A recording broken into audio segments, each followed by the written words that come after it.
भागते रहो अपने लक्ष्य के पीछे क्योंकि आज नहीं तो और कभी करेंगे लोग गौर कभी। लगे रहो बस रुकना मत, आएगा तुम्हारा भी दौर कभी। नमस्कार दोस्तों, आज की वीडियो में डिस्कस करेंगे 25 अप्रैल के करंट अफेयर पे। और आज की वीडियो में हम टोटल 12 करंट अफेयर पर चर्चा करेंगे और साथ में इनसे जुड़े जितने भी स्पेशल फैक्ट हैं उन सभी पे चर्चा करेंगे। और देखिए, इस वीडियो के लास्ट में आपसे 5 प्रश्न पूछे जाएंगे, तो आपको इन पांचों प्रश्नों के जवाब भी देने हैं। तो शुरू से लास्ट तक वीडियो बना रही है और इस वीडियो को पूरा देखने के बाद आप इसकी पीडीएफ फाइल जो है वो भी डाउनलोड कर सकते हैं। नीचे डिस्क्रिप्शन बॉक्स में आपको इस वीडियो की पीडीएफ लिंक मिल जाएगी। और देखिए, अगर आप इस चैनल पर नए हैं तो चैनल को भी सब्सक्राइब जरूर कर लीजिएगा, साथ में बेल वाला आइकन प्रेस कर दीजिएगा और वीडियो को लाइक करके इसके लिंक को कॉपी करके सभी व्हाट्सएप और टेलीग्राम ग्रुप में शेयर भी कर दीजिएगा ताकि और भी स्टूडेंट इस वीडियो को देख के सिलेबस सकें। तो चलिए शुरू करते हैं आज के करंट अफेयर्स को लेकर। सबसे पहले बात कर लेते हैं कल के करंट अफेयर्स में पूछे गए सभी क्वेश्चन अपडेट के सही उत्तरों की। देखिए, क्वेश्चन अपडेट का पहला प्रश्न था कि किस तिथि को पृथ्वी दिवस यानी कि अर्थ डे मनाया गया। तो देखिए, ये तिथि आपकी है 22 अप्रैल। और इसके बारे में डिटेल जानना है तो आप परसों का वीडियो देख के उसको रिवाइज कर डालिएगा। और दूसरा था कि विश्व पुस्तक एवं कॉपीराइट दिवस किस तिथि को मनाया जाता है। तो देखिए, ये तिथि आपकी है 23 अप्रैल। और तीसरा था कि हाल ही में किस राज्य सरकार ने मुख्यमंत्री कोविड-19 योद्धा कल्याण योजना शुरू की है। तो देखिए, ये राज्य आपका है मध्य प्रदेश यानी कि एमपी। और चौथा था कि हाल ही में किस राज्य सरकार ने मानसून से पहले राज्य में जल निकायों को गहरा करने के लिए सुजलाम सुफलाम जल संचय अभियान के तीसरे संस्करण की शुरुआत की है। तो इसको शुरू किया गया है अभी हाल ही में गुजरात की राज्य सरकार के द्वारा। और पांचवा था कि हाल ही में फेसबुक ने रिलायंस जियो प्लेटफॉर्म लिमिटेड में कितने फीसदी हिस्सेदारी खरीदने की घोषणा की है। तो देखिए, टोटल 9.99% जो है हिस्सेदारी खरीदने की घोषणा की गई है फेसबुक के द्वारा। और आज के करंट अफेयर का पहला प्रश्न है कि राष्ट्रीय पंचायती राज दिवस किस तिथि को मनाया जाता है। तो देखिए, ये तिथि आपकी है 24 अप्रैल। हर साल 24 अप्रैल को मनाते हैं राष्ट्रीय पंचायती राज दिवस यानी कि नेशनल पंचायती राज डे। और 24 अप्रैल को ही हम क्यों मनाते हैं ये दिवस। देखिए, 24 अप्रैल 1993 को संविधान के 73वें संशोधन अधिनियम 1992 के जरिए पूरे भारत में पंचायती राज व्यवस्था को लागू किया गया था। इसीलिए 24 अप्रैल को मनाते हैं राष्ट्रीय पंचायती राज दिवस। और ये दिवस कब पहली बार मनाया गया था, ये भी एग्जाम के लिए इम्पोर्टेंट है। देखिए, भारत में पहली बार अप्रैल 2010 में जो है राष्ट्रीय पंचायती राज दिवस, जिसको हम राष्ट्रीय स्थानीय सरकार दिवस के नाम से भी जानते हैं, तो ये मनाया गया था। और देखिए, प्रश्न एग्जाम में बहुत बार पूछा गया है कि जो आपका पंचायती राज व्यवस्था है ये सबसे पहले कहाँ पे लागू हुआ था। तो देखिए, पंचायती राज व्यवस्था सबसे पहले लागू हुई थी राजस्थान के नागौर में। ठीक है, तो इसी को नोट कर लीजिएगा, ये इंपॉर्टेंट है एग्जाम के लिए। और दूसरा प्रश्न है कि शांति के लिए बहुपक्षीयता एवं कूटनीति हेतु अंतर्राष्ट्रीय दिवस किस तिथि को मनाया जाता है। तो देखिए, शांति के लिए बहुपक्षीयता एवं कूटनीति हेतु अंतर्राष्ट्रीय दिवस मनाया जाता है 24 अप्रैल को। और इसको अंग्रेजी में हम कहते हैं the international day of multilateralism and diplomacy for piece. ठीक है, ये चीज नोट कर लीजिएगा। और देखिए, जो आपका ये शांति के लिए बहुपक्षीयता एवं कूटनीति हेतु अंतर्राष्ट्रीय दिवस है, ये पहली बार संयुक्त राष्ट्र यानी कि यूनाइटेड नेशंस के द्वारा 24 अप्रैल 2019 को मनाया गया था, यानी कि पिछले साल मनाया गया था। और इस साल जो है दूसरा संस्करण इसका हम लोगों ने मनाया यानी कि सेलिब्रेट किया है। और यूनाइटेड नेशंस की बात करें तो देखिए, जो आपका संयुक्त राष्ट्र यानी कि यूनाइटेड नेशंस है, इसके महासचिव हैं एंटोनियो गुटेरेस और इसकी स्थापना 24 अक्टूबर 1945 को हुई थी। तीसरा प्रश्न कि वर्ल्ड गेम्स का जो 11वां संस्करण है ये किस देश में आयोजित होगा। तो देखिए, ये देश है अमेरिका। और अमेरिका में इसका प्लेस क्या है। देखिए, अमेरिका में ये जो है अमेरिका के बर्मिंघम के अलाबामा में जो है आयोजित होगा। देखिए, एक खास बात है चेंजिंग क्या हुई है। देखिए, पहले इसका जो आयोजन है ये होने वाला था 2021 में, लेकिन अब इसका आयोजन जो है 2021 में नहीं होगा, अब इसका आयोजन होगा 2022 में। तो इसको थोड़ा सा मैं आपको डिटेल में बता देता हूँ। देखिए, अमेरिका के बर्मिंघम के अलाबामा में आयोजित होने वाले वर्ल्ड गेम्स के 11वें संस्करण को कोरोना वायरस महामारी के कारण 1 साल के लिए जो है स्थगित कर दिया गया है। और अभी हाल ही में इसके जो है नए लोगो और टाइटल का अनावरण किया गया है। देखिए, लोगो आपका यहाँ पे सामने दिख रहा है। और पहले इसका टाइटल था the world games 2021 Birmingham USA. ठीक है, लेकिन अब 2021 की जगह यहाँ पे 2022 यानी कि इसके टाइटल में चेंज कर दिया गया है। तो अब ये 2022 में आयोजित होगा। और कब से कब तक आयोजित होगा। देखिए, जो आपका ये वर्ल्ड गेम्स है, ठीक है, तो इसको पहले जुलाई 2021 में आयोजित किया जाना था, लेकिन अब ये 7 से 17 जुलाई 2022 तक आयोजित होगा। तो ये अपडेट नया है, इसको नोट कर लीजिएगा, एग्जाम के लिए इम्पोर्टेंट है। और चौथा प्रश्न है कि विश्व पुस्तक दिवस के अवसर पर किसके द्वारा सोशल मीडिया पर माई बुक माई फ्रेंड अभियान शुरू किया गया था। तो देखिए इस अभियान को शुरू किया था भारत के जो केंद्रीय मानव संसाधन विकास मंत्री हैं रमेश पोखरियाल निशंक ने। और आपको बता दूं जो आपका ये विश्व पुस्तक दिवस है ये कब मनाया जाता है? 23 अप्रैल को, मैंने आपको पिछले वीडियो में बताया था। तो 23 अप्रैल 2020 को जो भारत के केंद्रीय मानव संसाधन विकास मंत्री हैं रमेश पोखरियाल निशंक जी, तो देखिए इन्होंने जो है छात्रों को सोशल मीडिया पर माई बुक माई फ्रेंड के जरिए अपनी उस पुस्तक को साझा करने की अपील की है जिसे वो इस समय पढ़ रहे हैं और उनकी जो पसंदीदा पुस्तक है उसको, ठीक है। तो इस माई बुक माई फ्रेंड अभियान के बारे में ये नोट कर लीजिएगा। पांचवा प्रश्न है कि हाल ही में किस राज्य के विधिक सेवा प्राधिकरण ने सर्व द सीनियर्स इनिशिएटिव के तहत जो है एक हेल्पलाइन सेवा शुरू की है?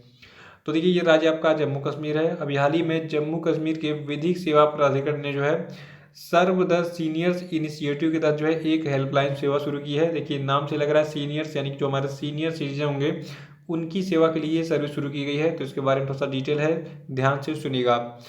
देखिए जब ये सर्व द सीनियर्स इनिशिएटिव है तो इस हेल्पलाइन को शुरू करने का उद्देश्य अकेले रहने वाले जितने वरिष्ठ नागरिक हैं उनकी मदद करना है जो इस संकट की घड़ी में कोविड-19 के कारण दवा, किराने का सामान और अन्य जरूरी वस्तुएं लाने में जो है असमर्थ हैं। और देखिए इस पहल की जो संरक्षक इन चीफ है इनका नाम है न्यायमूर्ति गीता मित्तल, और राज्य विधिक सेवा प्राधिकरण के जो कार्यकारी अध्यक्ष हैं न्यायमूर्ति राजेश बिंदल, ठीक है। तो ये डिटेल्स याद रखिएगा। और छठा प्रश्न है कि हाल ही में किसने कोविड-19 नमूनों को इकट्ठा करने वाली भारत की पहली मोबाइल लैब लॉन्च की है? तो देखिए जो चीज़ें पहली बार लॉन्च होती हैं, पहली बार विकसित होती हैं, या फिर कोई अपॉइंटमेंट पहली बार होता है, यानी कि first appointment first event example important होता है। तो अभी कोरोना वायरस पूरी दुनिया में छाया हुआ है और रिसेंटली एक पहला इवेंट क्या हुआ है कि अभी हाल ही में जो भारत के रक्षा मंत्री हैं राजनाथ सिंह, ठीक है, तो राजनाथ सिंह ने कोविड-19 नमूनों को इकट्ठा करने वाली जो भारत की पहली मोबाइल लैब है, मोबाइल लैब का मतलब हो गया कि ये एक जगह से दूसरे जगह तक ले जाई जा सकती है, ठीक है, जिसमें मोबिलिटी वो मोबाइल होता है, ठीक है। तो मोबाइल लैब लॉन्च किया है। और देखिए जो भारत की ये पहली कोविड-19 नमूनों को एकत्र करने वाली मोबाइल लैब है, इसका नाम दिया गया है मोबाइल BSL-3 VRDL लैब। तो इसका नाम नोट कर लीजिएगा। और देखिए जो आपका ये मोबाइल लैब है इसको जो है रक्षा अनुसंधान और विकास संगठन, यानी कि defence research and development organisation, जिसको शॉर्ट में हम कहते हैं DRDO, ठीक है। तो DRDO और ESIC medical college and hospital Hyderabad के द्वारा संयुक्त रूप से विकसित किया गया है। सातवां प्रश्न है कि हाल ही में किस देश ने आर्कटिक क्षेत्र में रूसी और चीनी प्रभाव को कम करने के लिए ग्रीनलैंड को 92 करोड़ रुपए की आर्थिक मदद देने की घोषणा की है? तो देखिए ये देश आपका अमेरिका है। अमेरिका में अभी हाल ही में जो आपका ग्रीनलैंड कंट्री है, तो ग्रीनलैंड में जो है रूसी और चीनी प्रभाव को कम करने के लिए ग्रीनलैंड को 92 करोड़ रुपए की आर्थिक मदद देने की घोषणा की है। और ग्रीनलैंड की लोकेशन मैं आपको पहले दिखा देता हूँ, फिर आगे बढ़ते हैं। देखिए ये आपका नॉर्थ अमेरिका कॉन्टिनेंट है और यहाँ पे आपको पीला वाला जो पार्ट है ये पूरा का पूरा जो है ये ग्रीनलैंड है, ठीक है। यहाँ पे बर्फ वगैरह जमी रहती है हमेशा। तो देखिए आपको बता दूं जो आपका अमेरिका देश है, ठीक है, तो इसने ये रकम ग्रीनलैंड के प्राकृतिक संसाधनों और शिक्षा पर जो है खर्च करने के लिए प्रदान की है। और इससे पहले अमेरिका के जो राष्ट्रपति है डोनाल्ड ट्रंप, इन्होंने कहा था कि हम इस द्वीप को खरीदना चाहते हैं, ठीक है। तो इन्होंने ये इच्छा जताई थी ताकि यहाँ से जो है ये जो आपका रूस और चीन इन दोनों के प्रभाव को जो है खत्म कर सके। और देखिए ग्रीनलैंड की बात कर लेते हैं। देखिए ग्रीनलैंड की जो कैपिटल है आपका है नक, और एरिया है 2.166 मिलियन किलोमीटर स्क्वायर। और ग्रीनलैंड की टोटल पॉपुलेशन है 56,025, ठीक है। तो पॉपुलेशन बहुत कम है, 1 लाख भी पॉपुलेशन नहीं यहाँ की है। और देखिए जो आपका ग्रीनलैंड है ये किस कॉन्टिनेंट में है? नॉर्थ अमेरिका में है। तो यहाँ पे मैंने आपको अभी दिखाया भी था, नॉर्थ अमेरिका कॉन्टिनेंट में आपका ग्रीनलैंड स्थित है, ठीक है।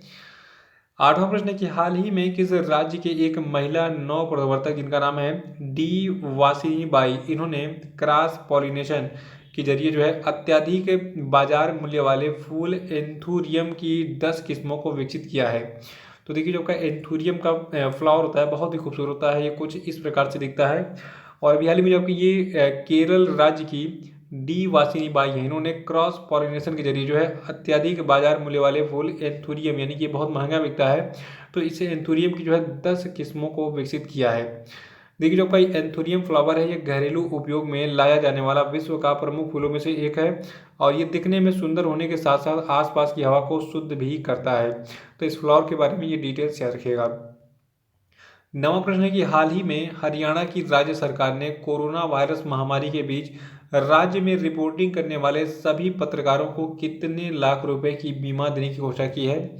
तो देखिए, जो हरियाणा के मुख्यमंत्री हैं मनोहर लाल खट्टर, इन्होंने कहा कि अब राज्य में जितने भी पत्रकार हैं वो रिपोर्टिंग कर रहे हैं, तो अगर उनको कोरोना वायरस का अगर संक्रमण हो जाता है या फिर कोई भी मतलब वो चीज़ें फेस करते हैं इसके कारण, तो उनको टोटल 10 लाख रुपए का जो बीमा कवर प्रदान किया जाएगा राज्य सरकार की तरफ से। और देखिए, हरियाणा राज्य की बात करें तो यहाँ की कैपिटल चंडीगढ़ है, पॉपुलेशन है 2.54 करोड़, गवर्नर है सत्यदेव नारायण आर्य और चीफ मिनिस्टर है मनोहर लाल खट्टर। और हरियाणा कहाँ पे स्थित है मैप में इंडिया के, देखिए आपका भारत का मैप है और ये है आपका हरियाणा, ठीक है। तो हरियाणा किससे अपनी बॉर्डर शेयर करता है, देखिए हरियाणा की सीमाएं हिमाचल प्रदेश, चंडीगढ़ और राजस्थान और फिर उत्तर प्रदेश और फिर जो आपका दिल्ली है, ठीक है, दिल्ली के साथ जो है अपनी सीमाएं शेयर करता है, ठीक है। 10वां प्रश्न है कि हाल ही में फिच रेटिंग्स ने जो है कोरोना वायरस महामारी के चलते लागू किए गए लॉकडाउन का हवाला देते हुए 2020-21 में भारत की जो आर्थिक वृद्धि दर है इसका अनुमान घटाकर कितने प्रतिशत कर दिया है। तो देखिए, फिच रेटिंग्स ने जो है भारत का जो विकास दर है जीडीपी का, इसको बहुत ही कम कर दिया है, 0.8% कर दिया है, ठीक है। तो ये नया अपडेट है, इसको नोट कर लीजिएगा। और हमें लगता है अभी और ये घटाएंगे लोग, क्योंकि अगले महीने में हमें लगता है ये कम से कम हमें लगता है जीरो ना कर दें।